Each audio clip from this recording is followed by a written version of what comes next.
নমস্কাৰ। আজি শিৱসাগৰত অখিল গগৈ ডাঙৰীয়াৰ বিৰুদ্ধে বিজেপি কৰ্মীসকলে প্ৰতিবাদ কৰিছে আৰু একাংশ নেতাই ভাষণ প্ৰসংগত ৰাইজ দলৰ সভাপতি তথা বিধায়কগৰাকীক ভাবুকি প্ৰদান কৰিছে আৰু বিভিন্ন ধৰণে সমালোচনা কৰিছে। আমি সেই বিজেপি কৰ্মীসকলক প্ৰশ্ন কৰিব খুজিছোঁ, যেতিয়া শিৱসাগৰত বানপানী হৈছিল, যেতিয়া শিৱসাগৰৰ যিগৰাকী আয়ুক্ত, সেই আয়ুক্তগৰাকীয়ে 12 ঘণ্টা পূৰ্বে মহাপ্ৰলয় যে আহিব এই খবৰ পায়ো শিৱসাগৰ জিলা ৰাইজক অৱগত কৰা নাছিল। তাৰ পিছতো এই প্ৰতিবাদকাৰীসকলে যিসকলে আজি অখিল গগৈ মুৰ্দাবাদ ধ্বনিৰে অখিল গগৈয়ে ক্ষমা খুজিব লাগিব এনেধৰণৰ প্ৰতিবাদ কৰিছে, তেখেতলোকে কিয় শিৱসাগৰ জিলা আয়ুক্তগৰাকীক এবাৰ প্ৰশ্ন কৰিব নোৱাৰিলে যে আপুনি শিৱসাগৰ জিলাত এই যে মহাপ্ৰলয় আহিব, বানপানী আহিব, এই খবৰ আপুনি নাগালেণ্ডৰ চৰকাৰৰ পৰা পোৱাৰ পিছতো কিয় 12 ঘণ্টা পূৰ্বে অৱগত নকৰিলে? কিয় আজি শিৱসাগৰ, চৰাইদেউ আৰু যোৰহাটত প্ৰায় 100 জনৰো অধিক মানুহ মৃত্যুমুখত পৰিবলগীয়া হ'ল? এই কথাষাৰ জবাব কোনে দিব? ইয়াৰ বাবে জগৰীয়া কোন? যদি পূৰ্বতেই শিৱসাগৰ জিলাৰ মানুহে বা চৰাইদেউ জিলাৰ মানুহে বা যোৰহাট জিলাৰ মানুহে বানপানী আহিব বুলি খবৰ পালে হয়, তেতিয়াহ'লে নিজৰ যি প্ৰয়োজনীয় নথিপত্ৰ, এই নথিপত্ৰসমূহ সংৰক্ষণ কৰিব পাৰিলে হয়, নিজৰ পশুধন সংৰক্ষণ কৰিব পাৰিলে হয়, অত্যাৱশ্যকীয় যিসমূহ সামগ্ৰী বা যিসমূহ প্ৰয়োজনীয় সামগ্ৰী, এই সামগ্ৰীবোৰ সংৰক্ষণ কৰিব পাৰিলে হয়, 100তকৈও অধিক মানুহ মৃত্যুমুখত নপৰিলে হয়। আজি উজনি অসমত যি ধৰণে মহাপ্ৰলয় আহিল, যি ধৰণে বানপানী আহিল, একাংশ দুষ্কৃতিকাৰী, একাংশ নেতাৰ পকেটৰ স্বাৰ্থত আজি কয়লা খনন কৰি থকা হৈছিল নাগালেণ্ডৰ পাহাৰত, আৰু তাৰ ফলত যি এক মহা দুৰ্যোগ আহিল, সেই দুৰ্যোগৰ কথা আজি আমি উজনি অসমৰ ৰাইজে ভালদৰে অনুভৱ কৰিছোঁ আৰু আমি জানো। তাৰ পিছত আজি অখিল গগৈ ডাঙৰীয়াই যি ধৰণে শিৱসাগৰ জিলাত প্ৰতিদিনে প্ৰতিপলে বান আক্ৰান্তৰ মাজত থাকি যি ধৰণে সহায় সহযোগ কৰিছে, যি ধৰণে তেওঁ যি পাৰে তেওঁ চেষ্টা কৰিছে যে আমি উদ্ধাৰ কৰোঁ বা পৰিয়ালটিক সহায় কৰোঁ, যি ধৰণে প্ৰতিদিনে ৰাইজৰ মাজত থাকি জনপ্ৰতিনিধি এজনৰ যি দায়িত্ব, সেই দায়িত্ব পালন কৰিছে, সেই মুহূৰ্তত বিজেপি একাংশ নেতা কৰ্মীয়ে বান সাহায্য নামত ৰাজনীতি কৰা আমি দেখিবলৈ পালোঁ। জিলা আয়ুক্তগৰাকীয়ে পক্ষপাতিত্বমূলকভাৱে ৰাজনীতি কৰা আমি দেখিবলৈ পালোঁ। বান সাহায্য দিয়া নামত ৰাজনীতি কৰা আমি দেখিবলৈ পালোঁ। আজি আপোনালোকে দেখিছে যে শিৱসাগৰ জিলাত কি ধৰণে তুলি দিয়া নামত বা মেট্ৰেছ দিয়া নামত যি ধৰণে এক বহুৱালি কৰা হৈছে আপোনালোকে সকলোৱে দেখিছে। তাৰপিছতো আপোনালোকে ক'বনে যে সঁচা অৰ্থত প্ৰত্যেকজন বানপীড়িতৰ কাষত শিৱসাগৰ জিলা প্ৰশাসন আছে? জিলা প্ৰশাসনৰ যিসমূহ কৰ্মচাৰী আছে তেখেতলোকে নিষ্ঠাৰে কাম কৰিছে। জিলাখনত যি ধৰণে মানুহ প্লাবিত হৈছে, বান আক্ৰান্ত হৈছে, চৰকাৰে 15,000 টকা আৰু 10,000 টকা দিম বুলি ঘোষণা কৰিছিল, আজি পৰ্যন্ত এমাহ অতিক্ৰম কৰাৰ পিছতো সেই পইচা পোৱা নাই। তাৰ বাবে জবাবদিহি কাক কৰিব লাগিব? নিশ্চিতৰূপে জিলা আয়ুক্তগৰাকীক। আৰু এগৰাকী জনপ্ৰতিনিধি হিচাপে ৰাইজৰ দলৰ সভাপতি তথা শিৱসাগৰ সমষ্টি বিধায়ক অখিল গগৈ ডাঙৰীয়াই প্ৰশ্ন কৰিছে, জবাবদিহি কৰিছে, টানি কথা কৈছে, আৰু টানি কথা কওঁতে যদি কোনোবাই বেয়া পায় তেতিয়াহ'লে তেনেকুৱা ভুল অখিল গগৈ ডাঙৰীয়াই বাৰম্বাৰ কৰিব লাগিব। আজি শিৱসাগৰত বানপানী কিয় হ'ল, এই প্ৰশ্নখিনি কিয় আমি কৰিব পৰা নাই?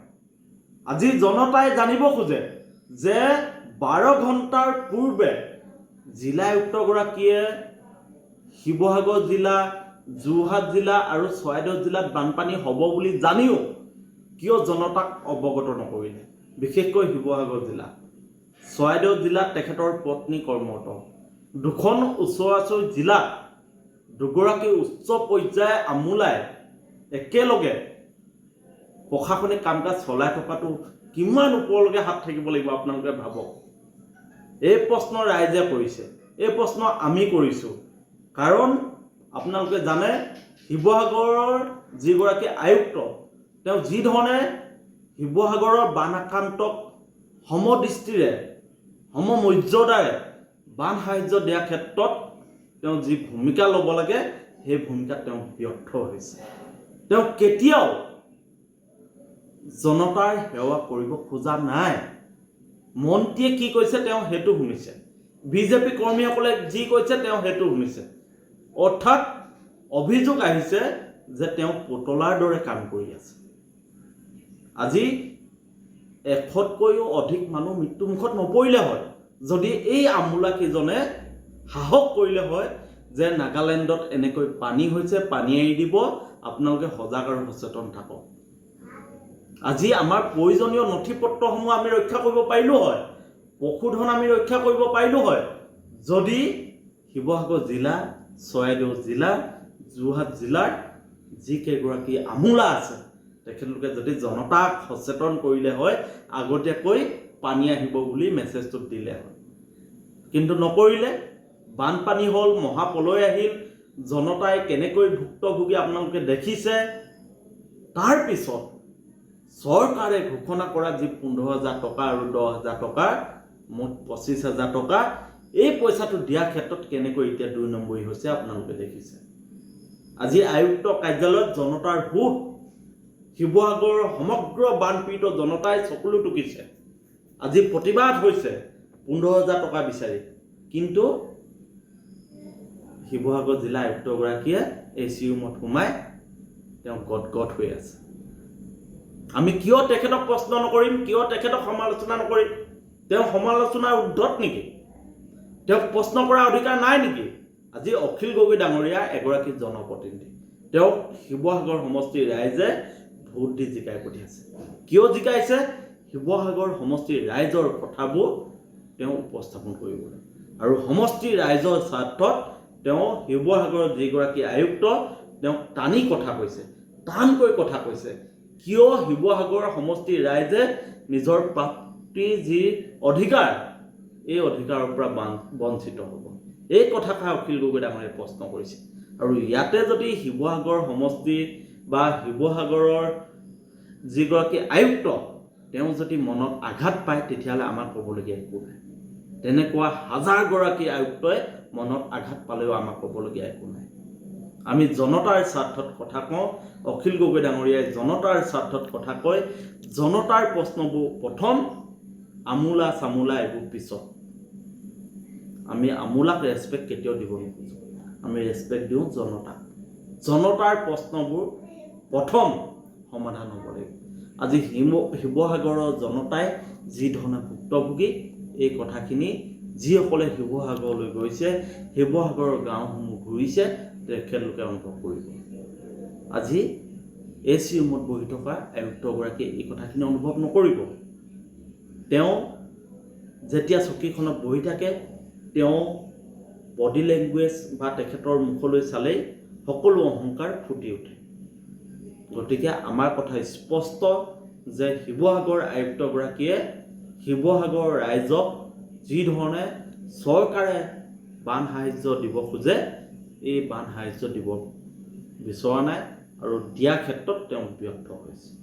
লগতে আজি যি ধৰণে বিজেপি কৰ্মীসকলে অখিল গগৈ ডাঙৰীয়াৰ বিৰুদ্ধে প্ৰতিবাদ কৰিছে, আমি সেই বিজেপি কৰ্মীসকলক ক'ব খোজোঁ, আপোনালোকে প্ৰশ্ন কৰক শিৱসাগৰত বানপানী কেনেকৈ হ'ল। কিয় আয়ুক্তগৰাকীয়ে 12 ঘণ্টাৰ পূৰ্বে খবৰ পায়ো জনসাধাৰণক সজাগ আৰু সচেতন নকৰিলে? আজি আপোনালোকে অখিল গগৈ মুদ্ৰাবাদ ধ্বনি দি একো লাভ নহয়। অখিল গগৈ জনতাৰ নেতা, তেওঁ জনতাৰ মাজত আছে, জনতাৰ প্ৰশ্ন তেওঁ কৰি আছে, জনতাৰ হৈ তেওঁ মাত মাতি আছে। আজি বিজেপি নেতাকৰ্মীসকল ক'ত? যেতিয়া বানপানী হৈছিল তেখেতলোক ক'ত আছিল? আজি এমাহৰ পিছত তেখেতলোকে হাৰ পাইছে, আৰু হাৰ পাই তেখেতলোকে কি কৰিছে? ৰাজনীতিকৰণ কৰি অখিল গগৈ মুদ্ৰাবাদ ধ্বনি দিছে। আজি অখিল গগৈ মুদ্ৰাবাদ ধ্বনি দিলে শিৱসাগৰৰ প্ৰত্যেকজন বানপীড়িতৰ 15,000 টকা পাব নেকি? তেতিয়াহ'লে দিয়ক আপোনালোকে। কিন্তু শিৱসাগৰ সমষ্টি বা শিৱসাগৰ জিলাৰ মানুহক প্ৰাপ্য অধিকাৰৰ পৰা বঞ্চিত কৰি যদি বিজেপিয়ে ৰাজনীতি কৰিব খুজিছে, অখিল গগৈ মুৰ্দাবাদ ধ্বনি দিব খুজিছে, তেতিয়াহ'লে অসমৰ ৰাইজে এই গোটেই বিষয়বস্তুবোৰ নিজৰ দৃষ্টি নিবদ্ধ ৰাখিছে, সকলো চাই আছে, সময়ত কিন্তু ইয়াৰ উত্তৰ দিব। গতিকে বিজেপি নেতা কৰ্মীসকলক স্পষ্ট ৰূপত কৈছোঁ, আপোনালোকে প্ৰতিবাদ কৰক। শিৱসাগৰৰ প্ৰত্যেকজন বানপীড়িতই প্ৰকৃতাৰ্থত চৰকাৰে যি 15,000 আৰু 10,000 25,000 টকাটো সময়মতে পাব লাগে। আজি এমাহ অতিক্ৰম কৰাৰ পিছতো কিয় পোৱা নাই? আজি DC গৰাকীয়ে কিয় সময়মতে শিৱসাগৰবাসী ৰাইজক চৰকাৰী সাহায্য পুঁজি কিয় দিব পৰা নাই?